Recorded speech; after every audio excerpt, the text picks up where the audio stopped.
ভাই, আপনারা এই ভাইটিকে চিনতে পেরেছেন? উনি আমাদের বাংলাদেশ ফুটবল দলের গোলকিপার মেহেদী হাসান শ্রাবণ। তবে তার আসল নাম হচ্ছে বুফনে অ্যালিসন মেহেদী ম্যানুয়েল মার্তিনেজ শ্রাবণ। তার নাম এত বড় হওয়ায় তাকে ছোট করে অনেকে ডাকে আমাশা মেহেদী। তিনি গোলকিপিং এ ঠিক কতটা দক্ষ সেটা আপনারা এই ভিডিওটি দেখলেই বুঝতে পারবেন। তিনি আমাদের দেশসেরা ক্লাব বসুন্ধরা কিংসের ও জাতীয় দলের গোলকিপার। আমাদের 19 বছর বয়সী বিশ্বসেরা গোলকিপার তার দক্ষতা দিয়ে ইতালি থেকে আসা 20 বছরের খেলোয়াড় ফাহমিদুল ইসলামকে দল থেকে বিদায় করে দিতে সাহায্য করেছে।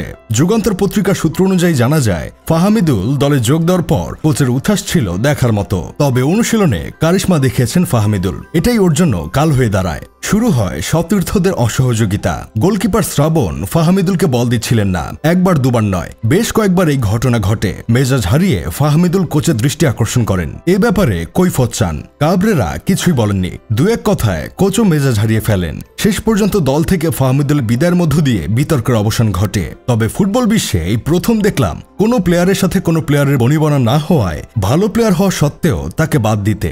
এটা হয়তো বাংলাদেশ বলেই সম্ভব। আমাদের বিশ্বসেরা এই হিংসুটে গোলকিপার আমাশা মেহেদীর এমন গুণধর ক্ষমতা দেখে সুদূর থেকে বিশ্বের অন্যতম সেরা গোলকিপার জিয়ান লুইজি বুফন বলেছেন, মেহেদী শ্রাবণের হাইলাইটস দেখে গোলকিপিং শিখেছি আমি। তিনি না থাকলে আমি কখনো বিশ্বকাপ জিততে পারতাম না। আমি তার কাছে চিরকৃতজ্ঞ। অ্যালিসন বেকার তার উদ্দেশ্যে বলেছেন, আমাকে বাজ পাখি বলার আগে আপনারা মেহেদী শ্রাবণের খেলা দেখবেন, তাহলে আমাকে কখনো বাজ পাখি ডাকবেন না। এই উপাধি একমাত্র বসুন্ধরা কিংসের গোলকিপার মেহেদী শ্রাবণের সাথেই মানায়। শ্রাবণকে উদ্দেশ্য করে এমি মার্তিনেজ বলেছেন, আমি পরপর 2 বার ইয়াসিন ট্রফি জিতেছি, কোপা আমেরিকা ও বিশ্বকাপের সেরা গোলকিপার হয়েছি। এর পিছনে এক মানুষের হাত আছে, আর সেই মানুষটা হচ্ছে মেহেদী হাসান শ্রাবণ। তবে শ্রাবণকে উদ্দেশ্য করে সর্বকালের সেরা ফুটবলার লিওনেল মেসি, আমাদের ভাগ্য ভালো শ্রাবণ ইউরোপের কোনো ক্লাবে খেলেনি। যদি তিনি ইউরোপের ক্লাবে খেলতো তাহলে আমার এক ক্যালেন্ডার ইয়ারে 91 গোল করা কখনো সম্ভব হতো না। আবার আরেক সেরাদের সেরা ফুটবলার ক্রিশ্চিয়ানো রোনালদো শ্রাবণকে উদ্দেশ্য করে বলেছে,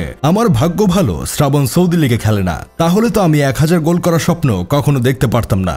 এত সেরা গোলকিপার ও সেরা ফরওয়ার্ডদের মুখে এত প্রশংসা শোনার পরেও আপনারা তাকে নিয়ে যা তা মন্তব্য করে বেড়াচ্ছেন, বিষয়টা খুবই লজ্জাজনক। আসলে এদেশে লেজেন্ডদের কেউ সম্মান দিতে জানে না। অন্যদিকে আমাদের টাকলা কোচ ফ্লপ প্লেয়ারদের নিয়ে বারবার বাংলাদেশের স্কোয়াড সাজিয়ে বাংলাদেশকে বিশ্বকাপ জেতানোর স্বপ্ন দেখাচ্ছে। তার এমন ফ্লপ কাজকর্ম দেখে পেপ গার্দিওলা বলছে, ক্যাবরেরা না থাকলে আমি কখনো কোচিং জগতে পা রাখতাম না, তিনি আমার অনুপ্রেরণা। কার্লো আনচেলত্তি তার কোচিং দেখে বলছেন, আমি কোচ হিসেবে প্রথমে সফল ছিলাম না, তারপর ক্যাবরেরার সাথে দেখা হলো। তারপরের বিষয়টা তো আপনাদের সবার জানা। এখন দেখুন আমি ঠিক কতগুলো চ্যাম্পিয়ন্স লিগ জিতেছি। এই সব অর্জন শুধুমাত্র একজনের জন্য সম্ভব হয়েছে, আর তিনি হচ্ছেন হাভিয়ার ফার্নান্দেজ কাবরেরা মার্তিন পেনিয়াতো।